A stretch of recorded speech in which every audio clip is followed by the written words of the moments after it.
was a big eddy in the downtown area, which ultimately pushed everything against the stone bridge and packed it very tightly.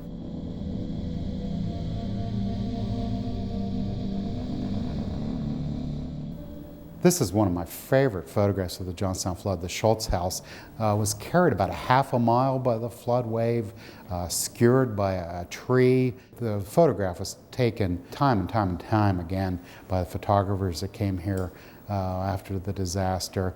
Amazingly, there were 6 Schultz family members that floated.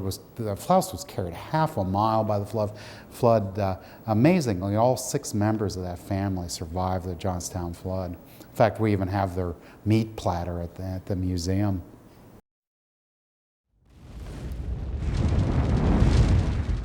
The fire at the Stone Bridge was one of several fires, actually. There was St. John's Church, and there were a number of other fires burning all around town. That Stone Bridge was built in 1885 for the Pennsylvania Railroad, and interestingly enough, it's still being used as part of the main line today, and you can come and visit it. There's a point of land that sticks out opposite. And if there's any area in Johnstown that's really sacred ground, it's the Stone Bridge, the scene of so much carnage and horror on the night of May 31st. It's an active railroad bridge. There's 50 to 60 trains a day that still use the Stone Bridge today. Standing in front of the Stone Bridge, it's really hard to summon up the horror of that night. The flames, the screams, the crunching and crash of water as homes broke up. It takes a real imagination to imagine the scene of just almost undescribable, as the newspaper lead would have it, no pen can describe. And indeed, it boggles the imagination. A lot of people had no idea this was happening just in flood. They thought it was literally the apocalypse, the end of the world. There was floods and fire in a more fundamental age in some ways. There were people that thought this was the apocalypse, the end of the world. This was God's own wrath being rained down upon not just Johnstown, but all the earth.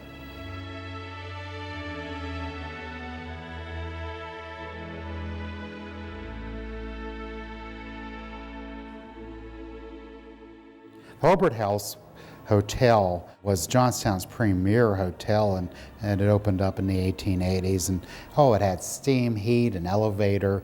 It was really kind of a showpiece for the down, and it was in the path of one of the main currents of the flood, and it went down very quickly, and nearly everybody drowned.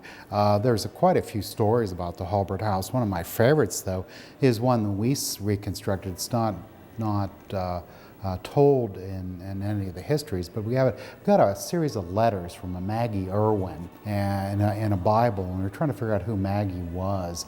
And it turns out she was an 18-year-old waitress at the Hulbert House, and it just started that spring. Her family lived in Johnstown. Her father, though, had died the year before, and the family had moved out of town. We're living down not far from Johnstown, but in another town with Maggie's grandmother, and she was on her own. She was 18, and there's all these letters, her writing back home, asking for a few dollars to buy a new dress.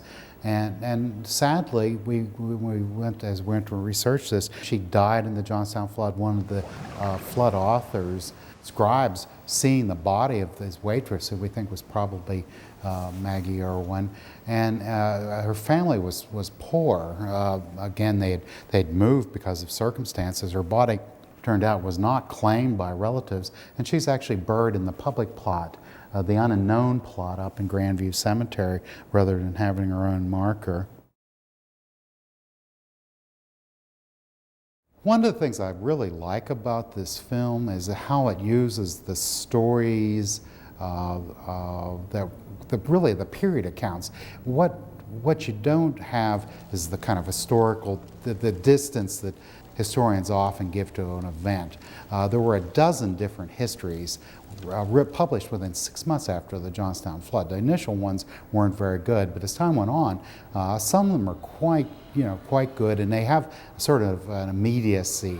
And they really capture the horror, the triumph, the real drama of the event. And I think relying on those period accounts and the stories of the survivors, this film really kind of captures the Johnstown flood in a way much akin to the way Americans experienced it 114 years ago or more.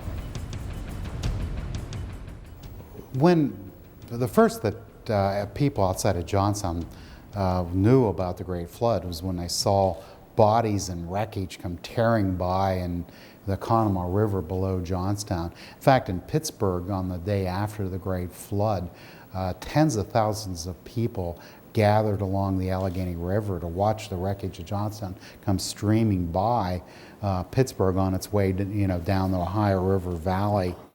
Here in Johnstown, people didn't know what was going to happen. And in fact, the tragedy was that there had been spring floods here because of the environmental practices. They've been happening almost every year. And no one really knew. Everyone thought it was, the streets were going to get wet again. And the day after, it had to have been absolutely horrifying. But Johnstowners really respond in a really surprisingly vigorous way.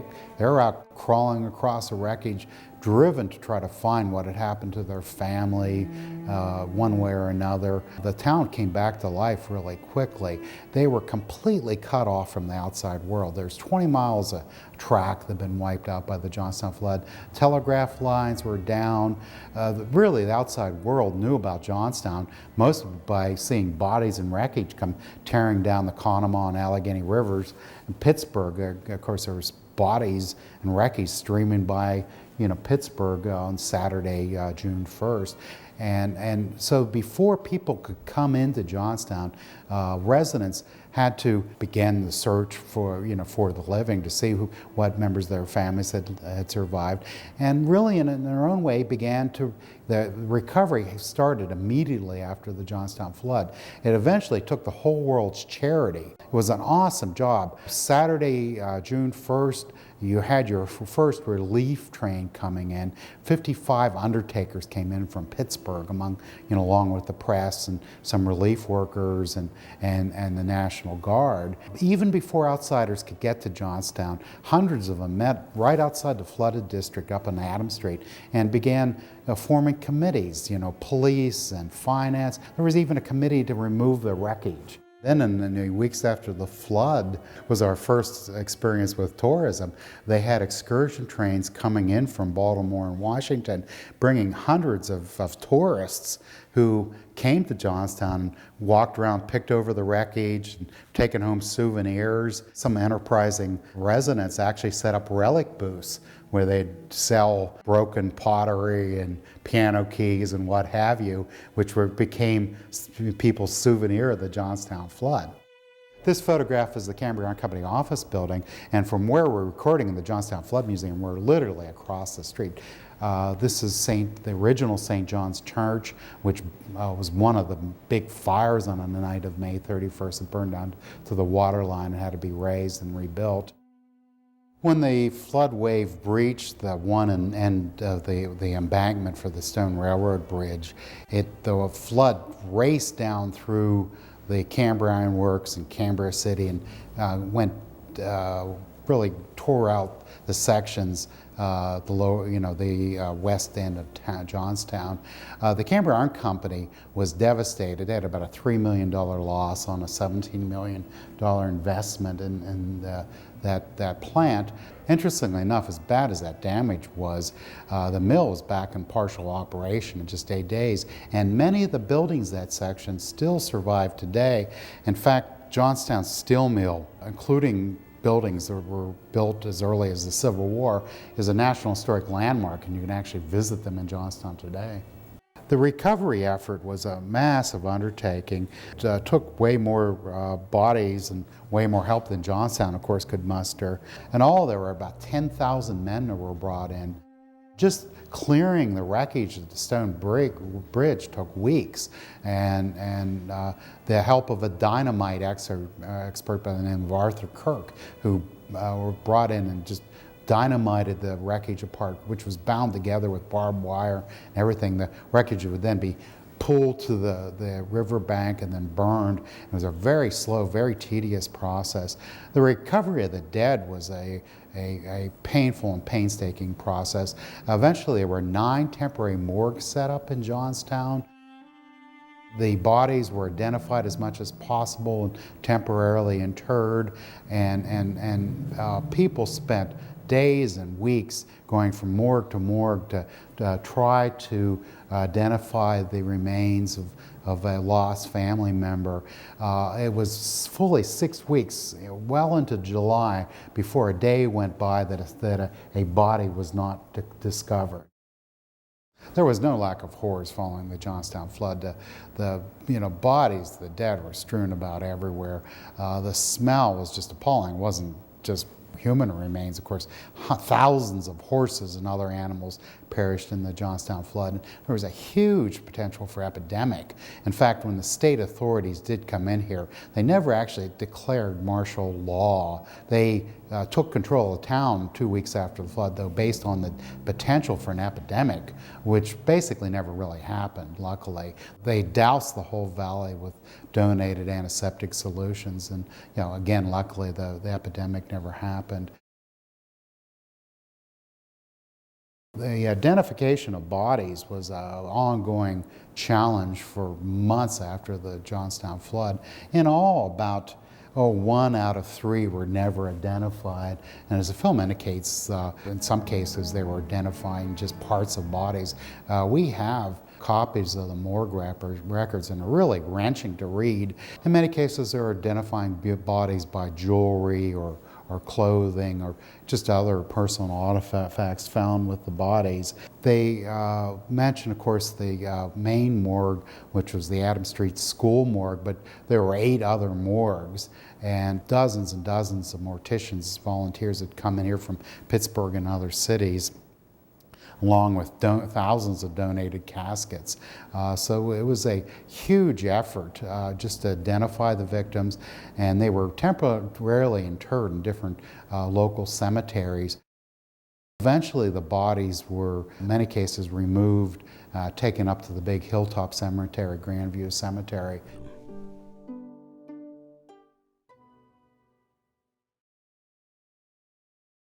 That was a preoccupation for family and relatives from thousands of people here in Johnstown for weeks after the disaster, was making the rounds to all the different morgues and trying to find the bodies of lost family members. One of the saddest stories of the Johnstown flood, of course, was Anna Fenn, who lost her husband and 7 children. Every member of her family. In fact, she was pregnant at the time of the flood. Unfortunately, when she gave birth, her child died in childbirth, and she was left entirely without a family. We did some research on her. Interestingly enough, she left Johnstown, remarried, and had a second family.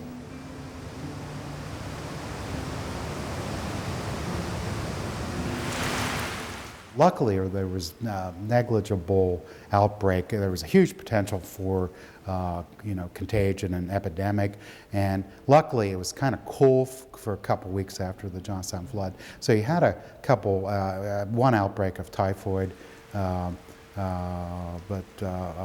generally it could have been much worse. I don't know how she was able to put the horror and tragedy of losing an entire family behind her, but she did. She moved out of town and remarried. In fact, you can see her name, Anna Fenn Maxwell, moved out of town and had a second family. The condition of bodies made it really impossible to determine the cause of death of many of them. Some of them, again, were just, fragments of bodies. It was very difficult, I'd imagine, to identify the cause of death. They came out of the water. They were, in many cases, burnt.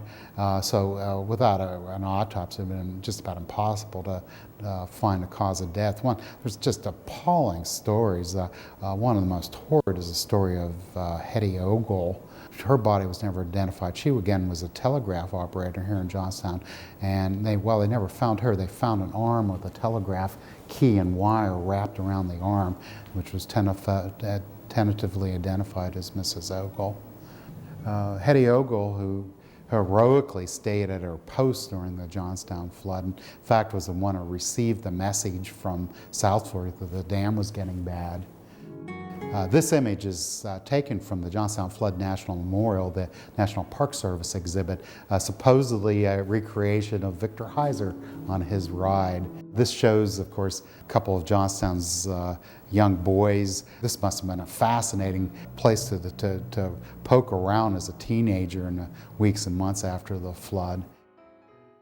It was a record outpouring of news coverage, and that's what prompted all the interest in the flood and the record outpouring of charity.